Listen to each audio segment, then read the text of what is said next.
Class 9 life science chapter 3 তোমরা সবাই মন দিয়ে শোনো আর লেখো, আর সবাই লাইক অ্যান্ড সাবস্ক্রাইবটা দিয়ে দাও। ক্লাস 9 লাইফ সায়েন্স চ্যাপ্টার 3 জৈবনিক প্রক্রিয়া। জৈবনিক প্রক্রিয়া।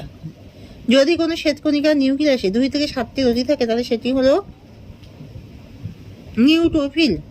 মানব হৃৎপিণ্ডে কোন প্রকোষ্ঠ থেকে মহাধমনী উৎপত্তি হয়? বাম নীলায়। বহিঃফুলকা নামক সারসংঘটি দেখা যায় রাজকাকড়ার। সবচেয়ে বেশি বাষ্পমোচন ঘটে উদ্ভিদের যে অংশের মাধ্যমে, সেটি হলো পাতার পত্রের দ্বারা। সালোক সংশ্লেষে সাহায্যকারী প্রধান অঞ্জকটি হলো সি ক্লোরোফিল। কোনো শিশুর মাড়ি ফুলে উঠে রক্তক্ষরণ করেছে, তাকে কি খেতে দিলে এই উপসর্গ কমতে পারে? পাতিলেবু। বিলাইয়ের লসিকার বাহককে বলে ল্যাকটিয়াল। সবুজ পাতায় কোন কলায় সালোক সংশ্লেষ ঘটে? মেসোফিল কলায়। সালোক সংশ্লেষ প্রক্রিয়ায় উৎপন্ন গ্লুকোজের সৌরশক্তি কোন শক্তিদ্বীপে আবদ্ধ থাকে? স্থৈতিক শক্তি।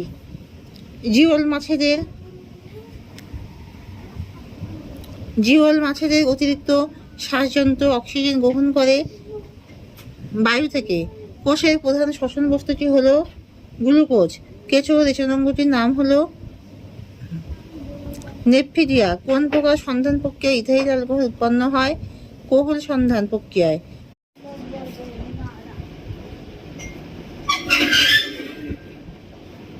ক্লাস 9 লাইফ সায়েন্স চ্যাপ্টার 3 তোমরা সবাই মন দিয়ে শোনো আর লেখো, আর সবাই লাইক অ্যান্ড সাবস্ক্রাইবটা দিয়ে দাও। যদি কোনো শ্বেতকণিকা নিউক্লিয়াসে 2 থেকে 7টি রোধী থাকে তাহলে সেটি হলো নিউট্রোফিল। মানব হৃৎপিণ্ডে কোন প্রকোষ্ঠ থেকে মহাধমনী উৎপত্তি ঘটে? বাম নীলয়। বহিঃফুলকা নামক সারসংঘটি দেখা যায় সি রাজকাকড়ার। সবচেয়ে বেশি বাষ্পমোচন ঘটে উদ্ভিদের যে অংশের মাধ্যমে, সেটি হলো পাতার পত্রের দ্বারা। সালোক সংশ্লেষে সাহায্যকারী প্রধান অঞ্জকটি হলো সি ক্লোরোফিল। কোনো শিশুর মাড়ি ফুলে উঠে রক্তক্ষরণ করেছে, তাকে কি খেতে দিলে এই উপসর্গ কমতে পারে? পাতিলেবু। বিলাইয়ের লসিকা বাহককে বলে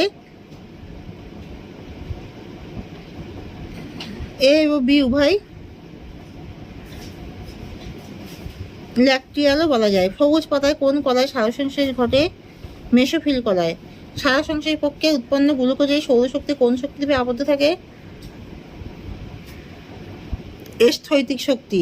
জিওল মাছেদের অতিরিক্ত শ্বাসযন্ত্র অক্সিজেন গ্রহণ করে বায়ু থেকে। কোষের প্রধান শ্বসন বস্তুটি হলো গ্লুকোজ। কেঁচো রেচনাঙ্গটির নাম হলো নেপথিডিয়া। কোন